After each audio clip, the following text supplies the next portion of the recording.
अस्सलाम वालेकुम, welcome back. This is Hamza Khan. आज का हमारा टॉपिक है letter of credit, LC.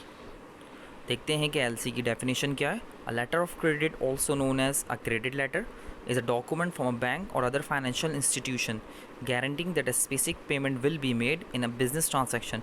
Importantly, the process involves an impartial third party in the transaction. Basically जब हमें कोई चीज़ बाहर से इंपोर्ट करानी होती है तो हम bank letter of credit issue करता है क्रेडिट पॉलिसी देखने के बाद। जब आपका क्रेडिट अप्रूव होता है उसके बाद ही एलसी आपको इशू की जाती है। तो वो ही 5 C's फॉलो किए जाते हैं जो क्रेडिट मैनेजमेंट में फ़ॉलो किए जाते हैं। Capital, character, collateral, condition and capacity. तो सपोज़ कर लेते हैं हमें बाहर से कोई सामान मंगाना है, कार मंगानी है चाइना से। तो मैं चाइना से कार मंगाना चाह रहा हूँ, तो मैं बैंक के पास जाऊँगा, बैंक मेरी क्रेडिट पॉलिसी देखेगा, उसके बाद बैंक एलसी इशू करेगा। तो जो बैंक इशू कर रहा है तो वो इशूइंग बैंक कहलाएगा, और दूसरा बैंक जो है जो चाइना का है, जो एक्सपोर्टर है, हम इंपोर्ट करा रहे हैं, बाहर से एक्सपोर्ट हो रहा है, ठीक है, तो वो एडवाइजिंग बैंक कहलाएगा। In a letter of credit, the issuing bank affirms that a purchase, in this case a client or customer, will pay for goods or services on time and for the exact amount due. अच्छा, letter of credit जो है different तरीके के होते हैं। आज की video में हम टाइप्स डिस्कस नहीं कर रहे हैं। तो बेसिकली जब डॉक्यूमेंट्स आ जाते हैं तो उसमें पेमेंट या तो फ़ौरन करनी होती है या तो कुछ टाइम बाद करनी होती है। तो ये हम जब types of letter of credit पढ़ेंगे उसमें देखेंगे। If the purchaser does not pay on time and in full, the issuing bank underline the letter of credit guarantee to cover the remainder of the overdue balance up to and including the full amount of the purchaser. अगर purchaser जो सामान मंगा रहा है, जैसे मैं China से car मंगा रहा था, ठीक है, तो अगर मैंने उसकी पेमेंट पूरी नहीं करी है तो ये गारंटी है, एक तरह की ज़मानत है। तो बैंक गारंटी दे रहा है चाइना वाले बैंक को कि भाई अगर इसने तुम्हारे पैसे नहीं दिए तो मैं अदा कर दूँगा। तो ये देखते हैं कि प्रोसेस क्या है लेटर ऑफ क्रेडिट का। सबसे पहले देख रहे होंगे आप, सेल का कॉन्ट्रैक्ट हो रहा होता है, क्योंकि एक चीज़ ख़रीदी जा रही है और एक बंदा चीज़ बेच रहा है, एक ख़रीद रहा है। तो मैं यहाँ से कार ख़रीद रहा हूँ, सपोज़ कर लेते हैं पाकिस्तान में बैठा हुआ हूँ, और दूसरा बंदा चाइना में है, वो कार बेच रहा है। सेल कॉन्ट्रैक्ट हो गया नंबर 1। नंबर 2, एप्लीकेशन, मतलब मैं इंपोर्टर हूँ, मुझे बाहर से मंगानी है कार, तो मैं इंपोर्टर हूँ। मैं गया अपने बैंक, मिज़ान बैंक हो गया, फैसल बैंक हो गया, XYZ, कोई से भी इस्लामी बैंक चलेगा। उसने हमें इशू कर दी, एप्लीकेशन दी, इशू कर दी एलसी क्रेडिट चेक करने के बाद, ठीक है। पॉइंट 3 में लिखा हुआ issuing letter of credit, issue कर दिया और वो एडवाइजिंग बैंक को सेंड कर दिया नंबर 3 में। नंबर 4 में एडवाइजिंग बैंक ने advisor letter of creditor exporter को दिया और एक्सपोर्टर ने पॉइंट 5 में शिपमेंट कर दी इंपोर्टर को, गाड़ी हमारे पास आ गई, ठीक है। पॉइंट 6 देखें आप, उसमें डॉक्यूमेंटेशन जो है, जो गाड़ी भेजी है एक्सपोर्टर ने चाइना से, उसके डॉक्यूमेंटेशन जो है एडवाइजिंग बैंक को दे दिए। एडवाइजिंग बैंक ये चाइना का बैंक है, इसने डॉक्यूमेंट्स दिए, ठीक है। और पॉइंट 7 में presentation of document to issuing bank, ये डॉक्यूमेंटेशन बैंक के पास आ गए। देखें, अब जो पाकिस्तान में बैंक है इशूइंग बैंक, इसके पास डॉक्यूमेंटेशन है और गाड़ी भी है। तो इस तरह का प्रोसेस होता है एलसी में। Letter of credit are partially important in international trade, इसको इंटरनेशनल ट्रेड में यूज़ किया जाता है और बहुत इंपॉर्टेंट है ये। They can help an importer और exporter make deals with a greater amount of security and comfort since the business will know they will receive payment. अच्छा, इसमें इम्पोर्टर और एक्सपोर्टर को बहुत सपोर्ट होती है, एक तरह की गारंटी दे दी जाती है, और वो एक अच्छा बड़ा बिज़नेस कर सकते हैं आपस में, क्योंकि उनको पता होता है कि हमें कैश रिसीव होना है। अगर रिसीव नहीं हुआ तो इसके बिहाफ पे बैंक अदा करेगा। According to a letter of credit provides protection for both the buyer and seller. ये ऑब्वियस सी बात है, दोनों को प्रोटेक्ट कर रहा है, सेलर को भी और बायर को भी। Both parties know that the issuing bank guarantee the payment component of their transaction. जो इशूइंग बैंक है जिसने एलसी इशू करी है, वो बेसिकली गारंटी दे रहा है यहाँ पर कि वो पेमेंट अदा करेगा। How does a letter of credit works, किस तरह से एलसी वर्क करती है, मैंने आपको ये डायग्राम में भी समझाया और यहाँ जो थ्योरी लिखी हुई है उसमें भी समझा। It is an important to understand how letter of credit operates, किस तरह से ऑपरेट किया जाता है। By design it start when two parties have transaction need, one party will request a letter of credit to be provided to the receiving party. वही same बात है कि जब एक बंदे सेल का कॉन्ट्रैक्ट हुआ, वो उनको एक बंदे को ज़रूरत है कि वो चीज़ बाहर से मंगवाए, इशूइंग बैंक के पास जाएगा, और LC खुलवाएगा. Because the letter of credit is a document obtain from a bank or other financial institution, the applicant need to partner with the lender to secure a letter of credit. The process is similar to applying for a loan in which an applicant.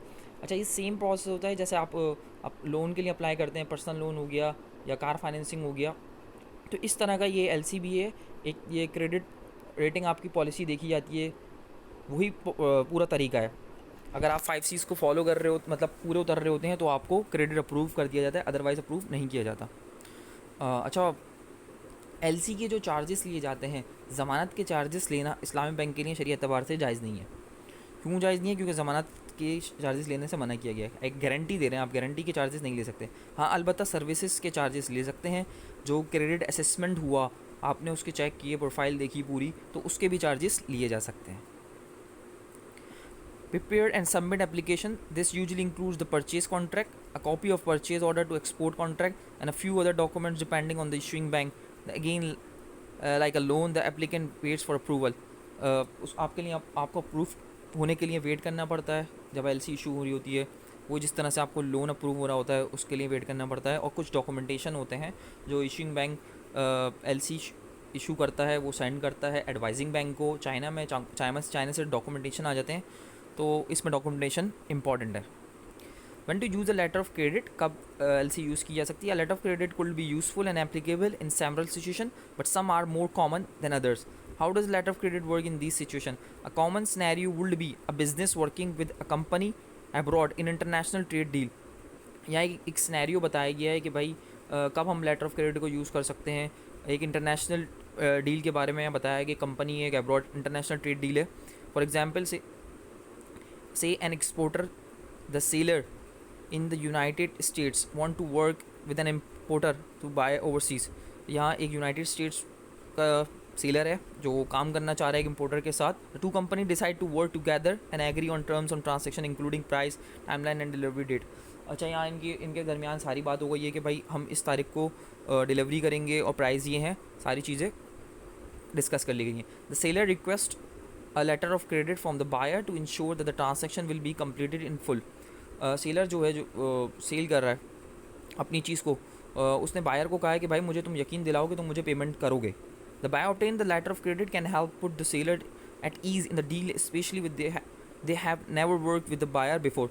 अच्छा, उससे पहले ये जो deal हो रही है, इन लोगों ने आपस में कभी भी कोई मुआहदा नहीं किया है, तो एक दूसरे को जानते भी नहीं है. अब उसको डर है कि भाई मैं इसको सामान बेच दूंगा और ये मुझे पैसे नहीं भेजेगा. तो सेलर ने बोला कि भाई आप मुझे गारंटी दिलवाओ किसी बैंक की. तो वो LC खुलवाता है, LC भिजवाता है और फिर वो उसके सामान भिजवा देता है और डॉक्यूमेंटेशन भी दे देता है. If they have never work with the same लिखा हुआ है, no matter when the party. Letter of credit की टर्म्स है. The letter of credit process straightforward in concept, but several key terms are involve in the letter of credit process. कुछ key terms के बारे में बताया जाएगा जो LC में यूज़ होते हैं. Applicant, the party in the transaction requesting the letter of credit from the bank or financial institution, this is the customer or buyer. अच्छा, एक सबसे पहले एप्लीकेशन दी जाएगी कि भाई मुझे LC खुलवानी है, तो ये एप्लीकेंट कहलाएगा, ये जो पार्टी होगी, और ये कोई चीज़ ख़रीद रही होगी, बायर कहलाएगा. बेनिफिशरी, अब बेनिफिशरी कौन है? एडवाइजिंग बैंक जो चाइना में बैठा हुआ है, ये बेनिफिशरी है. The party in the transaction that is able to draw payment based on terms of letter of credit, this is the seller, and the party that asks the customer to obtain the letter of credit.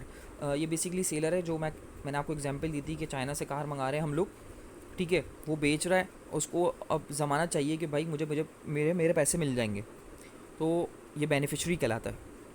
Negotiating bank, the financial institution that works on the beneficiary side of the transaction and pay the beneficiary in case of the default, the lies with the issuing bank.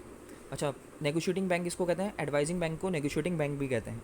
ये China का ही bank है, ठीक है, और ये seller का bank है, जो चीज़ फ़रोख्त कर रहा है ये उसका बैंक है, नेगोशिएटिंग बैंक. एडवाइजिंग बैंक किसका है? जो चीज़ परचेज़ कर रहा है पाकिस्तान में है, उसका एडवाइजिंग बैंक है. The financial institution that receive the letter of credit and the inform the beneficiary when the applicant bank approve the letter of credit. Advising bank ही अप्रूव करता है क्रेडिट पॉलिसी देखने के बाद कस्टमर की. Confirming bank, the financial institution that guarantee the payment to beneficiary. एक financial confirming bank वो है जो गारंटी दे रहा है कि भाई आपको पैसे मिल जाएंगे। और इंटरमीडिएटरी इसके बीच का बैंक होता है इस तरह का कि a third party that can help applicant, जो एप्लीकेंट को हेल्प करती है कि और बेनिफिशरी को इनके दरमियान जो डील की जा रही है वो लेटर ऑफ क्रेडिट के थ्रू हो जाएगी बआसानी।